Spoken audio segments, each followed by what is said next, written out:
तुम्ही जर बांधकाम कामगार असणार आणि तुमची मुलं शाळेपासून ते कॉलेजपर्यंत शिक्षण घेत असतील, तर जाणून घ्या राज्य सरकारकडून कामगारच्या मुलांना स्कॉलरशिप मिळते. तेही 25,000 पासून ते 60,000 पर्यंत. पण लक्षात असू द्या, तुम्ही महाराष्ट्र बांधकाम कामगार, इमारत बांधकाम कामगाराचे नोंदणीकृत बांधकाम कामगार असणे आवश्यक आहे. तुमच्याकडे BOCW कडून प्राप्त झालेले ॲक्टिव्ह लेबर कार्ड असणे आवश्यक आहे. तरच तुम्ही या योजनेचा लाभ घेऊ शकता. पण लक्षात असू द्या, तुमच्या मुलाचे शिक्षण चालू असणे आवश्यक आहे. फॉर्म भरण्यासाठी महत्त्वाचे आय-डी म्हणजे पेन आय-डी. पेन आय-डी अति आवश्यक आहे फॉर्म भरण्याकरिता. तरच तुम्ही हा फॉर्म भरू शकणार. तर पेन आय-डी तुम्हाला पाल्याच्या शाळेमधून मिळणार. सर्वात प्रथम तुम्ही पेन आय-डी घ्या. त्यानंतर मुलाचा आय-डी कार्ड चालू वर्षाचा, त्याच्या बोनाफाईड, त्यानंतर मागील वर्षाची गुणपत्रिका, त्यानंतर बांधकाम कामगाराचं आधार कार्ड, त्यांची पासबुक, त्यांचे राशन कार्ड, ही सर्व महत्त्वाची कागदपत्र गोळा करा, तरच तुम्ही हा फॉर्म भरू शकणार. चला तर मग आपण बघूया हा फॉर्म स्टेप बाय स्टेप कसा भरायचा. तर महाराष्ट्र इमारत व इतर बांधकाम कामगार कल्याण मंडळ यांच्या वेबसाईटवर यांच्या ऑफिशियल वेबसाईटवर या, ज्याची लिंक मी व्हिडिओच्या डिस्क्रिप्शनमध्ये दिली आहे. त्यानंतर इथं बघा बांधकाम कामगार द्याव्यासाठी ऑनलाईन अर्ज करा, ह्यावर क्लिक करा. क्लिक केल्यानंतर न्यू क्लेम असा ऑप्शन येणार, त्यावर क्लिक करा. इथं तुम्हाला विचारेल कामगार कार्ड नंबर म्हणजे रजिस्ट्रेशन नंबर. तर हा कामगार कार्ड नंबर MH पासून सुरू होतो. तर काळजीपूर्वक भरा आणि प्रोसीड टू फॉर्म करा. OTP भरून व्हॅलिड करा. त्यानंतर प्रोसीड टू फॉर्म करा. प्रोसीड टू फॉर्म केल्यानंतर तुम्हाला एक OTP येणार. OTP व्हॅलिड करा.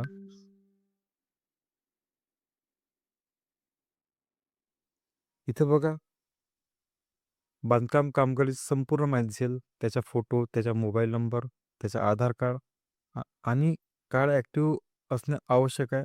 तरच तुम्ही स्कॉलरशिपचा फॉर्म भरू शकाल. चला तर मग मी काही माहिती हाईड करून ठेवली आहे. खाली स्क्रोल डाऊन करून बँक डिटेल भरा. तुम्ही फक्त IFSC कोड टाका. IFSC कोड भरल्यानंतर आपोआप बँकेची माहिती येणार, जसे की IFSC कोड आणि बँकेचे नाव. त्यानंतर अकाउंट बरोबर काळजीपूर्वक भरा. दोनदा कन्फर्म करा आणि इथं बघा केंद्र निवडा म्हणजे सिलेक्ट सेंटर. सिलेक्ट सेंटरमध्ये तुम्ही ज्या सेंटरमध्ये तुमचे कार्ड बनले असेल त्या सेंटरचे नाव येणार. सेंटर निवडल्यानंतर केम कॅटेगरी एज्युकेशन वेलफेअर स्कीम ह्या योजना सिलेक्ट करा. इथं बघा E1, E2, E3, E4, E5, E6, E7 तुमची स्कीम योजनेचे नाव आहेत. E1मध्ये बघा 1ली ते 7वीपर्यंत आणि 8वी ते 10वीपर्यंत 2500 ते 5,000पर्यंत लाभ मिळेल, किंवा तुम्ही ऑफिशियल वेबसाईट जाऊन बघून घ्याल. त्यानंतर इथं विचारत आहे सरळ आय-डी. बघा महत्त्वाचे म्हणजे इथं सरळ आय-डी विचारत आहे. खूप लोकांचा गोंधळ इथंच होत आहे.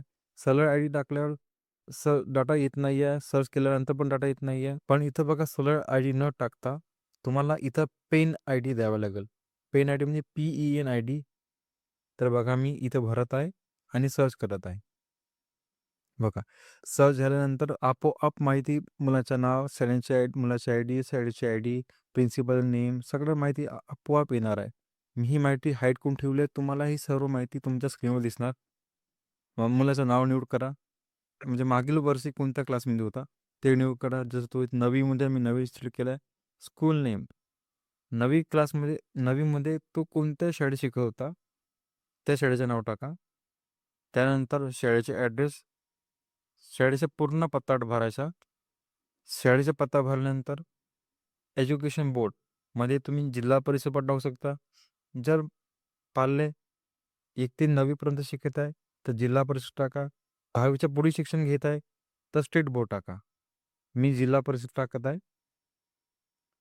आणि सध्या आता 2026 सुरू आहे, तर याच्या पासिंगवर आपण 2025 टाकू.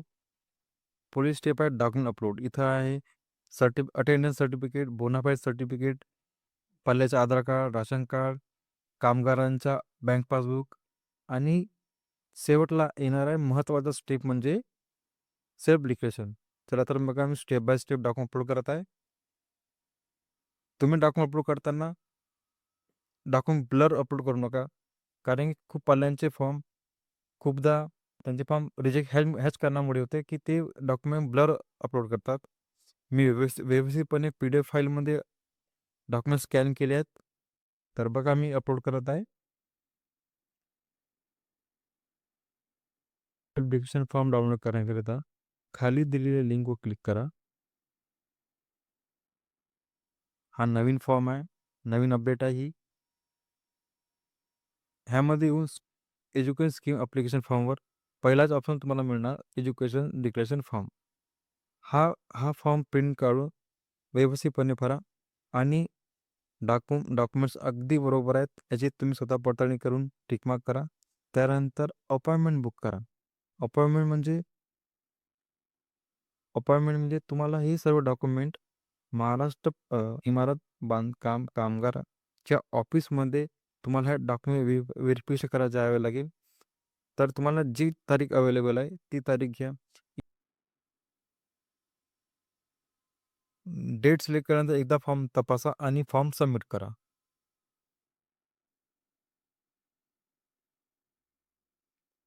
फॉर्म सबमिट झाल्यानंतर तुम्हाला एक स्क्रीनवर बघा ॲप्लिकेशन फॉर्म सक्सेसफुल दाखवत आहे.